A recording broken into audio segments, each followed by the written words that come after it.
दोस्तों नमस्कार। दोस्तों मोदी सत्ता ने यह सपने में भी नहीं सोचा होगा कि किसान आंदोलन धीरे धीरे न सिर्फ व्यापक होता चला जाएगा बल्कि उनकी अपनी नब्ज को ही दबाने की स्थिति में आ जाएगा। और शायद आजाद भारत के भीतर में, इस देश के भीतर कोई ऐसा आंदोलन आपको देखने को नहीं मिलेगा जब देश के प्रधानमंत्री को कॉरपोरेट की उंगलियों पर नाचने वाली परिस्थिति में लाकर अपने आरोपों के साथ न सिर्फ किसान आंदोलन ने खड़ा कर दिया बल्कि खुले तौर पर इस बात का जिक्र किया कि इस देश की किसानी को भी कॉरपोरेट के हाथों में बेचा जा रहा है। और इतना ही नहीं, आंदोलन की तीव्रता इससे भी समझी जा सकती है कि पहली बार मोदी सत्ता जो खुले तौर पर अपने कॉरपोरेट मित्रों के हक में हमेशा खड़ी रही, चाहे इस देश की जीडीपी बार बार धरातल में जाती जा रही हो, पटरी से अर्थव्यवस्था उतरती जा रही हो, लेकिन कॉरपोरेट मित्रों का नेटवर्थ हो, प्रॉफिट हो, उनकी अपनी कंपनियों का विस्तार हो, राष्ट्रीय अंतर्राष्ट्रीय तौर पर वो लगातार बढ़ता चला जा रहा हो। यानी यह कैसे संभव है कि किसी देश की अर्थव्यवस्था उस देश के लोगों को बेरोजगार कर रही हो, इंडस्ट्रियों को ठप कर रही हो, लेकिन दो नाम अंबानी और अडानी, चूंकि इन दो नामों का जिक्र आज किसान आंदोलन ने खुले तौर पर यह कहकर किया है कि इनका बायकॉट किया जाएगा। और खास तौर से जियो शब्द का इस्तेमाल इसलिए किया गया क्योंकि जियो को लेकर जब इसको याद कीजिए 2016 5 सितंबर देश के अखबारों में पहले पन्ने पर बहुत बड़ा एड छपा था कि अब रिलायंस जियो लेकर आ रहा है। और जियो में जिस ब्रांड एम्बेसडर की तस्वीर छपी थी वो तस्वीर देश के प्रधानमंत्री की तस्वीर थी। बड़ी आपत्ति उस वक्त हुई थी, लेकिन यह सब खुला खेल था। खुला खेल इससे पहले गुजरात के मुख्यमंत्री से देश के प्रधानमंत्री बनने और पद को संभालने के लिए जिस जेट विमान और प्राइवेट जेट से आए थे वह अडानी का था। वह इस देश की एयर इंडिया नहीं थी, वह अडानी के जहाज से गुजरात से दिल्ली पहुंचे थे। और उसके बाद याद कीजिए जो पहले प्राइवेट फंक्शन में गए थे, 2014 का ही वो महीना था, 2014 के भीतर में 30 अक्टूबर की तारीख थी जब मुंबई के भीतर में रिलायंस फाउंडेशन हॉस्पिटल की नींव पड़ी थी और वहां पर उद्घाटन के लिए प्रधानमंत्री मोदी पहुंचे थे। और वो तस्वीर तो टाइम मैगजीन ने भी छापी थी जब मुकेश अंबानी की पत्नी नीता अंबानी ने देश के प्रधानमंत्री के कंधे पर हाथ रखा हुआ था। यह एक संकेत था 2014 से लेकर 2020 तक। और यह वाकई इसका एहसास सरकार को नहीं रहा होगा कि किसान आंदोलन का विस्तार इस रूप में होगा जहां पर वह खुले तौर पर कहेगी कि अब रिलायंस और जियो के प्रोडक्ट का बायकॉट करना है, जहां पर अडानी का सामान बिकता है वहां पर विरोध प्रदर्शन करना है। बीजेपी के हेडक्वार्टर में भी विरोध प्रदर्शन होना है और कैबिनेट मिनिस्टर्स का भी विरोध प्रदर्शन और बायकॉट किया जाना है। दिल्ली जयपुर का रास्ता भी बंद किया जाएगा। ये सारी परिस्थितियां बतलाती हैं कि पहली बार इस देश के प्रधानमंत्री को कॉरपोरेट के कटघरे में खड़ा कर यह बताने और जताने की कोशिश की जा रही है कि यह देश कॉरपोरेट से नहीं चलता है, देश नागरिकों से चलता है। और जिस देश के भीतर में 60% आबादी कृषि पर निर्भर हो, कृषि की इकोनॉमी पर निर्भर हो, उसका जीडीपी में योगदान चाहे 14% हो, लेकिन इस देश की 60% आबादी को आप कॉरपोरेट के हाथों में गिरवी कैसे रख सकते हैं? इसीलिए जो 3 बिल आए, 3 कानून बनाए गए, उसको लेकर आज जब प्रस्ताव दिया गया तो वो प्रस्ताव पढ़ने के बाद आपकी आंखें भी चकाचौंध हो जाएंगी कि सरकार को क्या एहसास है, सरकार इन बातों को समझ क्यों नहीं पा रही है कि जिन 3 कानूनों का उसने जिक्र किया और आज जब प्रस्ताव के साथ रखा तो उस प्रस्ताव के भीतर के संकेत 3 हैं। पहला, हमसे गलती हो गई।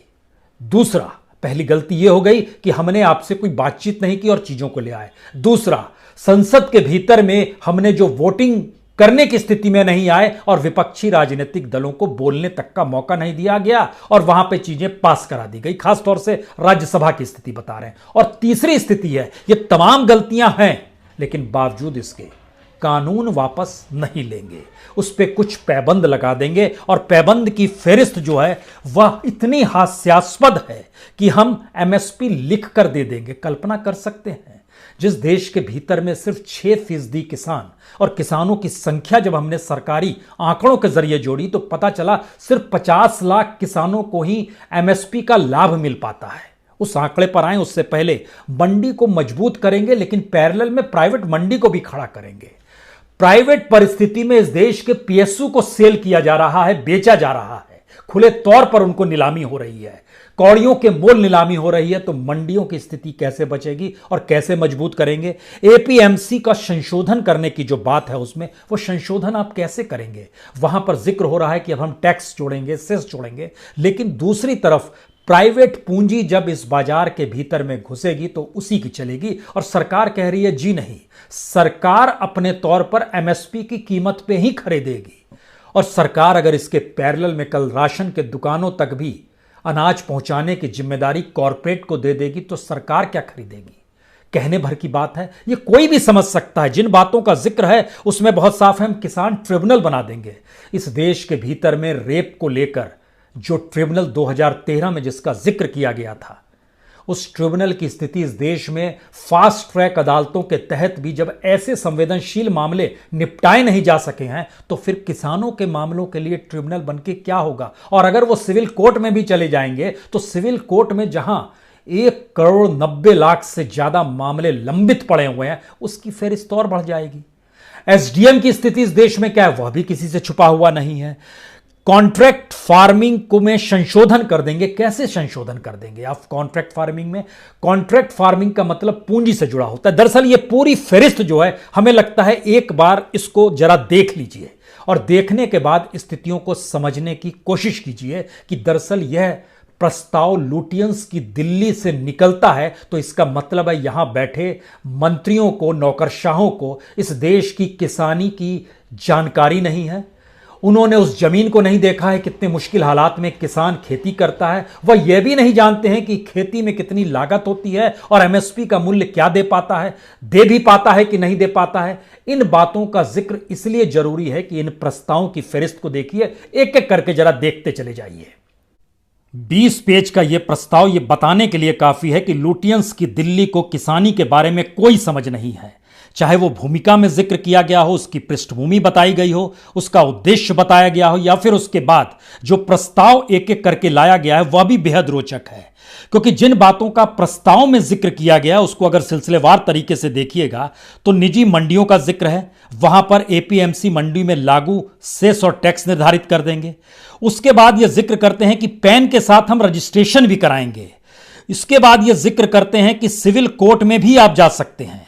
इसके बाद यह जिक्र करते हैं कि जब तक रजिस्ट्रेशन नहीं होगा तब तक लिखित तौर पर एसडीएम ही 30 दिनों में मामले को सल्टा देगा। इसके बाद अपने प्रस्ताव में यह जिक्र करते हैं कि किसान की जमीन का उपयोग खरीदार तो कर सकता है लेकिन जमीन को बेच नहीं सकता है, उसको बंधक नहीं रख सकता है, कर्ज भी नहीं उठाएगा, यानी जमीनी कुर्की भी किसान की नहीं होगी। यह आश्वासन भी है और लिखित आश्वासन एमएसपी को देने के लिए भी तैयार हैं कि उस पर भी हम दे देंगे। और जो हाल में 2 बिल लेकर आए, ये बिजली बिल था और उसके साथ ही जो पराली को लेकर बात थी, इन दोनों को लेकर कहा गया कोई जुर्माना, कोई आपराधिक कार्रवाई नहीं होगी। यानी जो भी कहा जा रहा था, जिस रूप में कहा जा रहा था, उसको कैसे इंप्लीमेंट करना है यह कानून बनाते वक्त नहीं सोचा गया। अब जब प्रस्ताव लेकर आए हैं तो उसमें जिन प्रस्तावों में संशोधन का जिक्र है वह किसी ऐसे पैबंद की तरह है जिस पैबंद का कोई मतलब ही नहीं बचेगा। क्योंकि किसानों के सामने सबसे बड़ा संकट यही है कि जो लागत लगती है उसका मूल्य कैसे मिलेगा, इसका कोई जिक्र नहीं है। एमएसपी की खरीद सिर्फ 6% होती है, यह हर कोई जानता है, यानी बाकी किसानों को लाभ नहीं मिलेगा। और जो कहा गया कि किसानों पर जो एफआईआर दर्ज है उसको भी हटा लेंगे, जमीन नहीं बेच पाएगी, किसान के पास अपनी जमीन बरकरार रहेगी, लेकिन इस बात का कहीं जिक्र नहीं है कि 2 जून की रोटी किसान को मुहैया करा पाने की स्थिति में सरकार कैसे आएगी। इस देश के किसान जो कर्ज में डूबे हुए हैं उसकी वजह क्या है, और जो खुदकुशी कर लेते हैं उनकी तादाद बीते 5 बरस में अगर बढ़ गई है तो उसकी वजह क्या है। यानी कोई चीज इस रूप में जा नहीं पा रही है। इसलिए यह 20 पेज के प्रस्ताव को किसानों ने देखते ही यह कहकर ठुकरा दिया कि इसमें तो हमारी संवेदनाओं का भी जिक्र नहीं है। तो आपने यह पूरी फेरिस्त देख ली और इस फेरिस्त को देखने के बाद सबसे बड़ी लड़ाई जो किसान लड़ रहा है वो लड़ाई सीधे सीधे न्यूनतम समर्थन मूल्य की है। सरकार अपने दस्तावेजों में जिक्र करके खुश हो जाती है। मसलन वो जिक्र करती है कि गेहूं 1975 रुपए कर दिया गया, इससे पहले 1925 रुपए था। चना 5100 रुपए कर दिया गया, इससे पहले 4875 रुपए था। जौ 1600 रुपए कर दिया गया, इससे पहले 1525 रुपए था। मसूर की दाल 5100 रुपए कर दी गई, इससे पहले 4800 रुपए था। इसी तरीके से धान का मूल्य भी 50 रुपए बढ़ा दिया गया। लेकिन बार बार जरा इस एमएसपी के अंतर्गत खुले बाजार में बिकने वाले धान और गेहूं की फसलों को देखिए, कितनी कीमत में बिकता है। वो एमएसपी पे आप कुछ भी लिख कर दे दें, बाजार में उसकी कीमत 2010, 11, 12 में जो एमएसपी था उससे ज्यादा नहीं बिक पाता है। तो हर बरस बढ़ाने का मतलब क्या है? इसका मतलब है आपकी इकोनॉमी में गड़बड़ी है, और इकोनॉमी में जब आपकी गड़बड़ी है तो यहीं से बात कॉरपोरेट की शुरू होती है। कॉरपोरेट इकोनॉमी की गड़बड़ी अपने अनुकूल को बर्दाश्त नहीं कर पाता है। इसीलिए पिछले बरस सरकार ने कॉरपोरेट को 1,40,000 करोड़ रुपए की माफी दे दी। यह माफी इस आधार पर दे दी कि किसी भी तरीके से कॉरपोरेट अपने आप को ठीक करे और प्रोडक्ट्स को बाजार में लेकर आए। लेकिन वो कुछ भी लेकर नहीं आया। जो नुकसान हो रहा था उसने भरपाई की और अपने घर में बैठ गया। तो कॉरपोरेट की इस लड़ाई में पहली बार किसान और कॉरपोरेट जब आमने सामने खड़ा है, तो अब समझने की बात है क्या वाकई जिन बातों का जिक्र आज किसान आंदोलन ने किया है उसका मतलब बहुत साफ है। अंबानी और अडानी, अंबानी के प्रोडक्ट के तौर पर उनके जो अंबानी का जियो का सिनेमा है, जियो का स्मार्टफोन है, जियो का सिम कार्ड है, क्या इसका बायकॉट शुरू हो जाएगा? एलपीजी है रिलायंस का, रिलायंस के स्टोर्स हैं, रिटेल के सेक्टर में है, क्या यहां पर लोग नहीं जाएंगे? और अगर इस देश के मिडिल क्लास को इस बात का एहसास हो गया कि जिस तरीके से कॉरपोरेट फसलों की खरीद करेगा और उसके बाद गोडाउन में रखेगा, और गोडाउन में रखने के बाद वो जितनी ज्यादा बड़ी कीमत में बेचेगा बाजार में, उससे तो मिडिल क्लास भी आहत हो जाएगा। वह मौजूदा वक्त में आलू और प्याज के जरिए भी समझा जा सकता है, और इस देश के भीतर में गोडाउन्स की तादाद से भी समझा जा सकता है कि एफसीआई के गोडाउन से ज्यादा इस देश में प्राइवेट सेक्टर के पास गोडाउन है। और उन गोडाउन का डाटा हमको लगता है कि यह आपको जरूर जानना चाहिए, क्योंकि इस देश के भीतर में जो एफसीआई की कैपेसिटी है, जरा इसको जरा देखिए। इस दौर में सरकार ने एग्रीकल्चर के इंफ्रास्ट्रक्चर को लेकर कुछ भी नहीं किया, गोडाउन भी नहीं बनाया गया है। तो फिर वो किन बातों का जिक्र कर रही है? वो तो प्राइवेट सेक्टर में चीजों को सौंप ही देगी। मसलन एफसीआई की कैपेसिटी जो है 2011 में 316 लाख मीट्रिक टन थी, 2012 में बढ़कर यह 336 लाख मीट्रिक टन हुई, 2013 में बढ़कर 377 लाख मीट्रिक टन हुई। लेकिन इसके बाद आइए मोदी गवर्नमेंट में, यह मनमोहन सिंह की गवर्नमेंट थी, 2013 में 377 लाख मीट्रिक टन था, तो 2020 में यह बढ़ते बढ़ते सिर्फ 412 लाख मीट्रिक टन तक पहुंचा है। यानी 7 बरस के भीतर में सिर्फ 35 लाख मीट्रिक टन ही एफसीआई के गोडाउन्स में ज्यादा भर पाता है। यह स्थिति है। और दूसरी तरफ प्राइवेट सेक्टर का देखिएगा तो वह लगातार उसको लाभ होते चला जा रहा है। मसलन 2012 में 341 लाख मीट्रिक टन था, 2013 में 354 लाख मीट्रिक टन था, जो प्राइवेट दूसरी एजेंसीज के पास जो वेयरहाउस है वहां पर जो अनाज रखा जाता था। 2018 में बढ़कर यह 480 पहुंच गया, 480 लाख मीट्रिक टन, 2019 में 467, 2020 में 343, 343 लाख मीट्रिक टन। इसलिए है क्योंकि कोविड के दौर में सरकार ने बड़ी तादाद में अनाजों का वितरण किया है। जो इस देश के 80 करोड़ लोग हैं उनको 5-5 किलो अनाज प्रति व्यक्ति को जो दिया गया, उसकी वजह से अब उस गोडाउन में अनाज कॉम्पिटिटिवली कम है। इसके बाद दूसरा सवाल यह आता है कि सरकार ने कितना पैसा लिया और कितना पैसा दिया है, जो राज्यों के भीतर भी दिया होगा, और कितना पैसे के जरिए जो पंजाब के किसानों की मुश्किल यह है कि वो समझ रहे हैं कि इन हालातों में अगर उनसे ना लिया जाए, अनाज सरकार नहीं खरीदेगी। तो उसका डाटा देखिए, जो आखिरी डाटा सरकार ने जारी किया था वो सितंबर का था, होलसेल। इसमें गेहूं की बिक्री बहुत ज्यादा थी। इसमें 42 लाख किसानों को फायदा पहुंचा। गेहूं के जरिए 73,500 करोड़ रुपए बांटे गए जो सरकार ने खरीदा। लेकिन सबसे ज्यादा गेहूं 129 लाख मीट्रिक टन मध्य प्रदेश से लिया गया। पंजाब का नंबर उसके बाद आता है 127 लाख मीट्रिक टन, हरियाणा उसके बाद आता है 74 तीसरे नंबर पर, उत्तर प्रदेश उसके बाद आता है 32, राजस्थान उसके बाद आता है 19, कुल 382 लाख मीट्रिक टन लिया गया।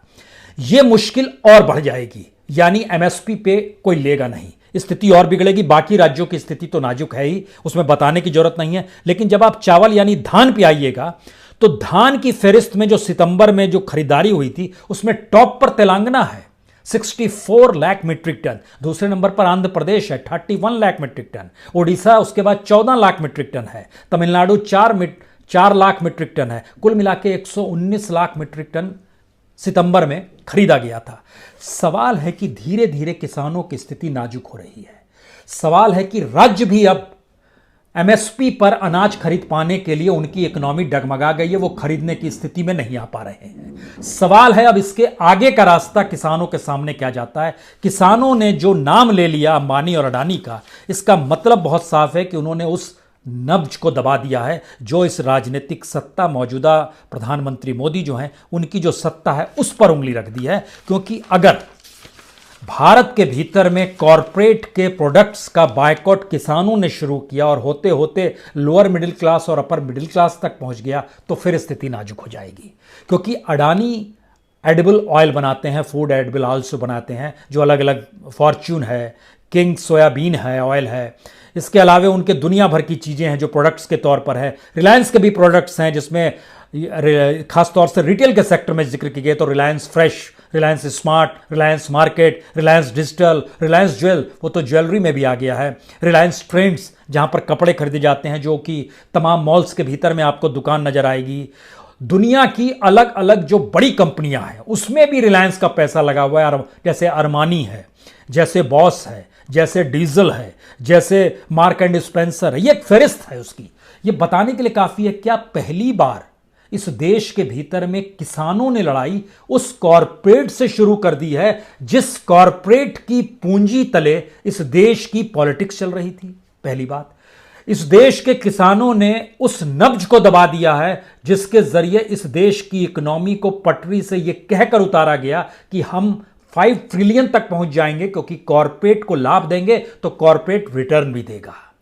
या फिर पहली बार इस देश के भीतर में एक हेड ऑन कोलिजन की स्थिति है जिसमें देश के ही कॉरपोरेट्स, कोका कोला बाहर की कंपनी थी, हिंदुस्तान पेट्रोलियम जब उस वक्त बेचा जा रहा था अटल बिहारी वाजपेयी के दौर में, तो विदेशी कंपनियों को रोकने की बात थी जो जॉर्ज फर्नांडिस ने उंगली उठाई थी। अब तो खुले तौर पर सारी चीजें हो रही हैं। डिसइन्वेस्टमेंट के नाम पर भारत पेट्रोलियम का नाम भी है, उस समय भी भारत पेट्रोलियम का नाम था, और एक लंबी फहरिस्त है कि इन कंपनियों को बेच देना। इसका मतलब है कि सरकार की इकोनॉमिक सिचुएशन और इकोनॉमिक फिलॉसफी जो है वह जिस कैपिटल पे टिकी हुई है उसमें किसान मायने नहीं रखता है। और किसान ने अगर इस तरह कॉरपोरेट के विरोध और बायकॉट की स्थिति में लाकर देश को खड़ा कर दिया, क्योंकि देश के सामने 2 सवाल होंगे। किसान अगर अपने प्रोडक्ट को कल सरकार को ना बेचे तो जनता कहां से लाएगी गेहूं, कहां से लाएगी चावल, कहां से लाएगी सब्जी। उनको किसान के साथ खड़ा होना होगा, एक बात। दूसरी बात, अगर कॉरपोरेट किसी मार्फत घुस भी जाते हैं तो कॉरपोरेट को मुनाफा चाहिए।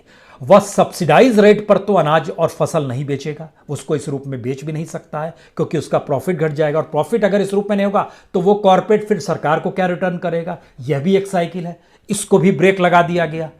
यानी इन तमाम परिस्थितियों के बीच में आखिरी बात यह समझने की जरूरत है कि इस देश के भीतर में कितनी जिम्मेदारी के साथ सरकार ने काम किया है। चाहे वो सिंचाई का मुद्दा हो, सरकार ने सिंचाई का इंफ्रास्ट्रक्चर बीते 6 साल में डेवलप नहीं किया, सरकार ने मंडियों को उस रूप में डेवलप नहीं किया, सरकार ने एमएसपी के जरिए अनाज और फसल खरीदी जाए इसकी कोई पुख्ता व्यवस्था नहीं कर दी। अब वो सिर्फ ये कह रही है कि हम लिख कर दे देंगे। लिख के देने से भी काम नहीं चलेगा, क्योंकि खरीदार के पास तो पैसा नहीं है और सरकार खरीदने की स्थिति में नहीं है, सिवाय एक राशन कार्ड के अलावे के जो पीडीएस सिस्टम है उसके अलावे देने की स्थिति में नहीं है।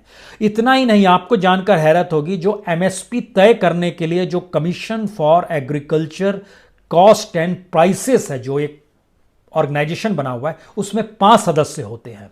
एक चेयरमैन होता है, एक मेंबर सेक्रेटरी होता है, एक ब्यूरोक्रेट होता है सीनियर मोस्ट, एक और 2 किसान होते हैं। 2 किसानों तक की भर्ती उन जगहों पर नहीं हो पाई है। यानी ये एक ऐसा सवाल है कि बार बार लौट के वहीं पर आते हैं, इस देश की सरकार या प्रधानमंत्री खुद का स्टाइल कहीं कॉरपोरेट में तो तब्दील नहीं हो गया। हमने एक बात जिक्र किया था इससे पहले भी कि इस देश के प्रधानमंत्री के प्रचार पर बीते 5 साल 2014 से लेकर 2019 तक हर दिन 3 करोड़ 23 लाख रुपए खर्च होते रहे। किसान की कमाई प्रतिदिन की 214 रुपए है।